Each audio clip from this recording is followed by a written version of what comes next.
एक बार की बात है, एक गांव में गुलाम नाम का एक गरीब किसान रहता था। गुलाम की जिंदगी बहुत साधारण और कठिनाइयों से भरी हुई थी।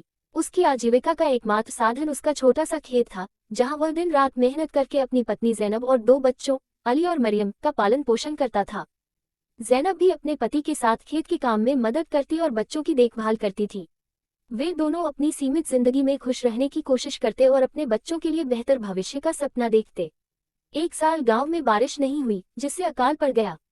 गुलाम के खेत की फसलें सूख गई और खाने के लिए कुछ भी नहीं बचा। गांव के दूसरे लोग भी परेशान थे, लेकिन गुलाम के पास पहले से ही बहुत कम साधन थे।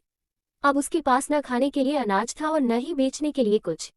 जैनब और बच्चों का पेट भरने के लिए गुलाम ने गांव के साहूकार से कर्ज लेने का सोचा, लेकिन वह जानता था कि ब्याज बहुत अधिक होगा और कर्ज चुकाना मुश्किल होगा। गुलाम ने अपने बच्चों को भूखा देखकर ठान लिया कि वह किसी भी हालत में अपने परिवार को इस मुसीबत से निकालेगा। एक दिन वह गांव के पास के जंगल में लकड़ियां काटने गया ताकि उन्हें बेचकर कुछ पैसे कमा सके। दिन भर की मेहनत के बाद उसने कुछ लकड़ियां इकट्ठा की और उन्हें बाजार में बेच दिया।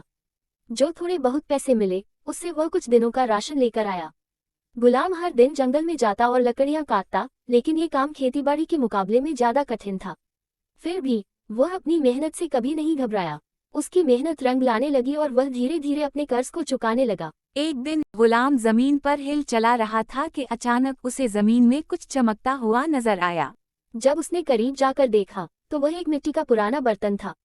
बर्तन को खोलते ही गुलाम हैरान रह गया, क्योंकि उसमें सोने के सिक्के भरे हुए थे। उसने लगा कि उसे क्या करना चाहिए।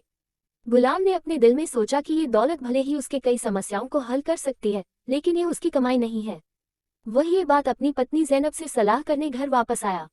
जैनब ने भी गुलाम की ईमानदारी की तारीफ की और कहा कि हमें ये दौलत गांव के मुखिया के हवाले करनी चाहिए ताकि वे इसका सही उपयोग कर सकें। गुलाम और जैनब दोनों मुखिया के पास गए और उन्हें सारा वाकया सुनाया। मुखिया ने गुलाम की ईमानदारी और सत्यनिष्ठा की बहुत तारीफ की और गांव के लोगों को इकट्ठा करके गुलाम की नेकनियति की मिसाल दी। मुखिया ने घोषणा की कि गुलाम को उसकी ईमानदारी के बदले में इस दौलत का एक बड़ा हिस्सा दिया जाएगा ताकि वह अपने बच्चों का बेहतर भविष्य बना सके। बाकी दौलत गांव के कल्याण के कार्यों में इस्तेमाल की जाएगी। उसकी जिंदगी में खुशहाली आती गई, लेकिन वह कभी घमंड में नहीं पड़ा। उसने हमेशा अपनी मेहनत और ईमानदारी को याद रखा और अपने बच्चों को भी यही सिखाया। गुलाम की कहानी हमें ये सिखाती है कि जीवन में चाहे कितनी भी मुश्किलें क्यों न आए, हमें अपनी मेहनत, धैर्य और ईमानदारी को नहीं छोड़ना चाहिए।